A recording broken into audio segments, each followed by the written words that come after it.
If you're wondering which laptops for college students are worth your money, stick around.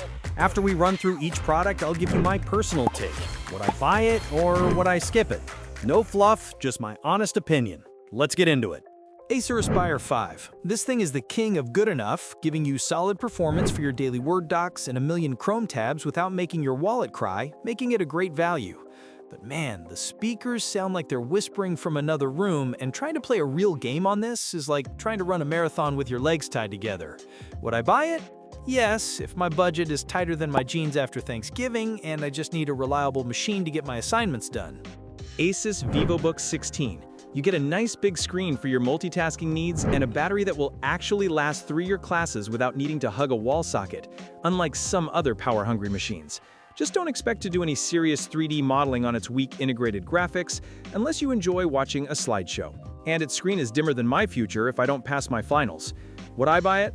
Maybe. It's a solid, lightweight choice for general studies, but that dim screen is a bummer for late-night study sessions. HP Victus 15. This is the laptop for the student who's secretly a gamer, packing a proper graphics card that can handle actual games and demanding engineering software without breaking a sweat. The downside is you'll be developing back problems carrying this brick around campus, and the battery life is so short that you'll be fighting for power outlets like it's the Hunger Games. Would I buy it? No. For a college student who needs to be mobile, this thing's pathetic battery life and weight are a deal breaker. It's more of a portable desktop than a laptop. HP OmniBook 14. The battery on this thing is a straight-up legend, lasting so long you might forget what a charger even looks like, making it the polar opposite of the Victus. However, the performance is kind of meh thanks to its processor, and typing on the plasticky keyboard feels a bit cheap, like you're tapping on a hollow box. Would I buy it? Yes, if my life is all about writing papers and I value battery life above literally everything else, because this thing just will not die. Apple MacBook Air M4. This machine is a beast. It's incredibly fast, has a gorgeous screen, and a battery that lasts for ages, all in a body so thin it's barely there. But get ready to live the hashtag dongle life because of the limited ports, and if you want more storage, Apple will charge you an arm, a leg, and your soul for the upgrade. Would I buy it? Yes. If I had the money, this is pretty much the perfect college laptop for almost everyone. It's just annoyingly expensive to get the spec you actually want. Microsoft Surface Laptop 7. This thing feels premium with its solid aluminum body, and the Instant On is so fast it feels like a MacBook, but for Windows users. The battery life is epic, lasting around 17 hours, so you can forget your charger for a whole day of classes, but good luck if your engineering professor assigns some obscure software, because this ARM-based chip might run it as well as I run a marathon, which is not at all. Would I buy it? Maybe, if I knew for sure all my required apps would play nice, because that battery life is a godsend for back-to-back lectures. Asus ROG Zephyrus G14 2024.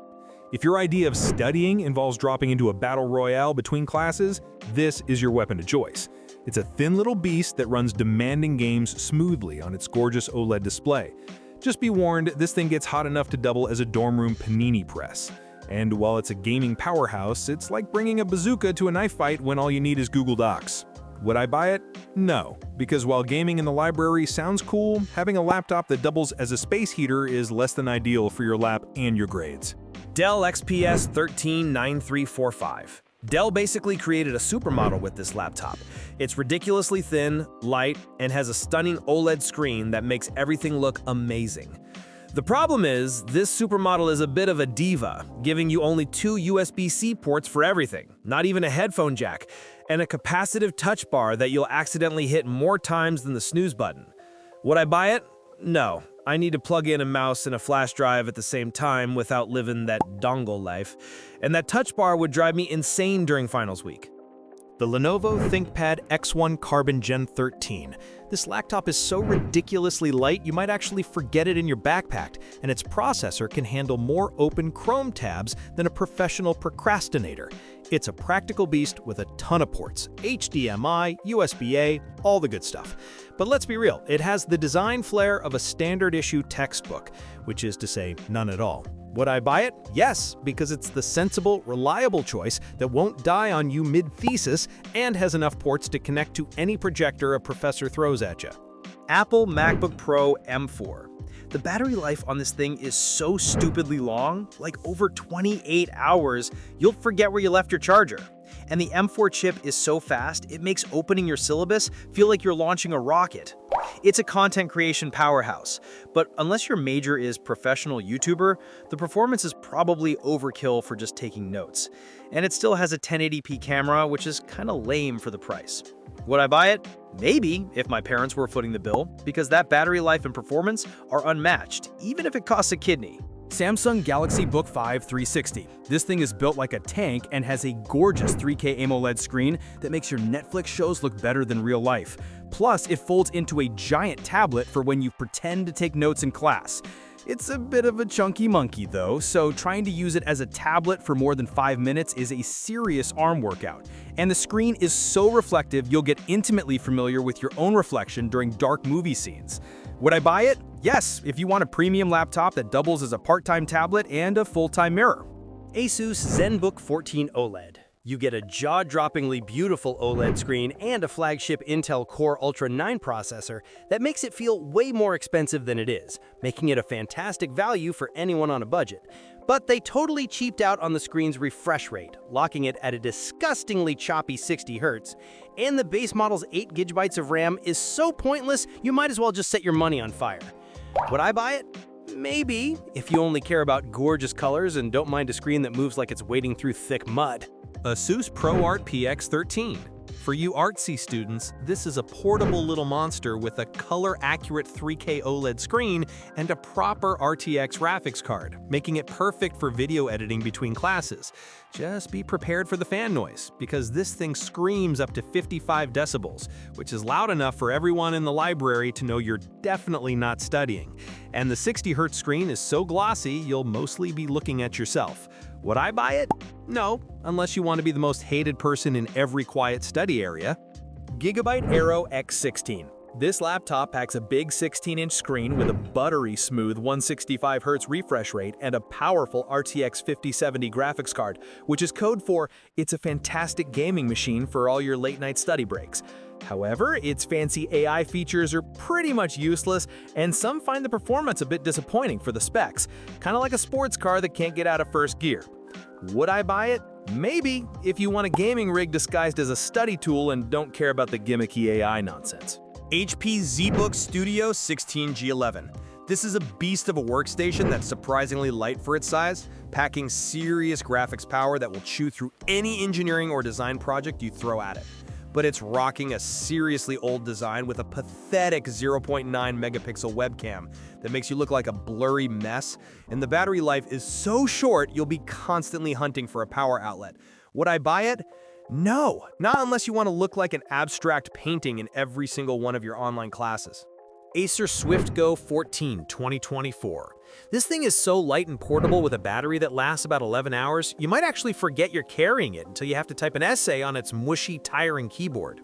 It's got a gorgeous, sharp screen and a powerful processor for most schoolwork, but its integrated graphics are so weak you'll have a hard time running anything more demanding than a PowerPoint presentation, so forget about serious gaming or 3D modeling. Would I buy it? Maybe, if I only needed a laptop for writing papers and browsing the web and I enjoyed the mild discomfort of a sharp metal edge digging into my hand while I work.